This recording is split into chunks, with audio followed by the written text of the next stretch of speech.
Samantala, 6 ang nasawi at 8 ang sugatan sa isang vehicular accident sa Maguindanao.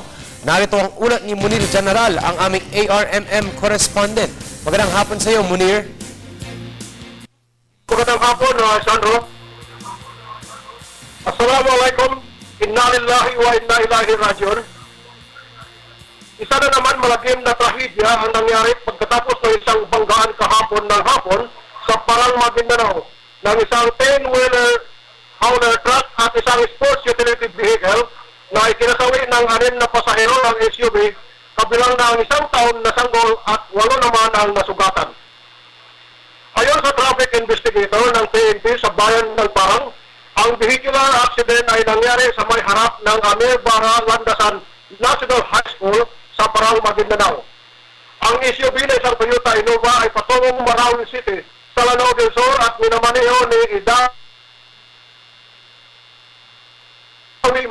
Maliban sa pangalan ng driver ng SUV ay hindi pa naibigay ng traffic investigator ang mga pangalan ng ibang nasawi at maging ang mga nasugatan na kasalukuyan ay ginagamot sa mga karatig hospital.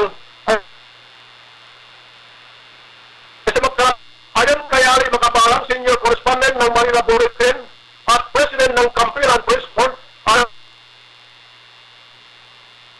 ang driver.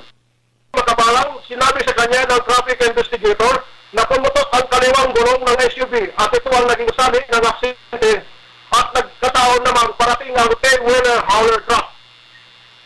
Kaugnay nito, nanawagan si Assemblywoman Samira Gotok Tumawis ng Lanao del Sur na paigtingin ang pagpapatupad ng batas trapiko para maiwasan ang ganitong insidente.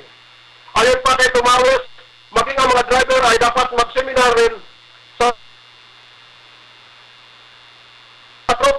dagdag pa niya, kailangan may mga nakalagay na signage, lalo na sa mga exposed zone area ay tumatawid ng kalsada.